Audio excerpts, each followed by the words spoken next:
আমি শামীম দাদার গুনাহ যদি আপনারা দেখতেন, আমার এলাকার মধ্যে দাওয়াত দিয়েই না বসাইতেন না। আল্লাহর দরবারে লাখ লাখ শুকরিয়া, আমার আল্লাহ তাআলা আমার গুনাহ গোপন করে রাখছে। এ দাড়ি পাকা মুরব্বী বাবারা, একটাবার চিন্তা করে দেখেন, আপনার গুনাহ যদি আপনার সন্তান দেখতো, আপনার বাবা বলে পরিচয় দিত না।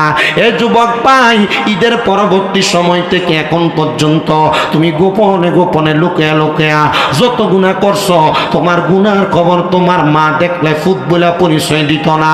এ আমার পর্দার অন্তরালের মা, একটাবার চিন্তা করে দেখো গো, তোমার গুনাহ যদি তোমার স্বামী সন্তান দেখতো, স্ত্রী বলে পরিচয় দিত না, সন্তান মা বলে পরিচয় দিত না। দুনিয়ার কোনো মানুষ যদি চুরি করে, রাস্তা দিয়ে যাওয়ার সময় মানুষ তারে চোর চোর বলে ডাকে। আমরা কত গুনাহ করলাম, আল্লাহ যদি আমাদের কপালে লেখা দিত আমরা গুনাহগার, তাহলে মানুষ আমাদেরকে গুনাহগার বলে ডাকতো, নামাজ ছেড়ে দিলে বেনামাজি বলে ডাকতো, চুরি করে চোর কয়ে ডাকতো, মিথ্যা বললে কাযযাব বলে ডাকতো। আল্লাহ বড় দয়ার আল্লাহ, আল্লাহ বড় মায়ার আল্লাহ, আমাদেরকে এমন অপবাদ আমাদের কাঁধে দেয় নাই।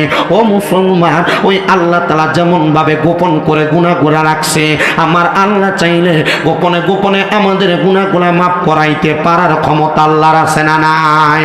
যদি আমার আল্লাহর ওই ক্ষমতা থাকে, একটু মুহাব্বতে ওই আল্লাহ তাআলারে খুশি করার জন্য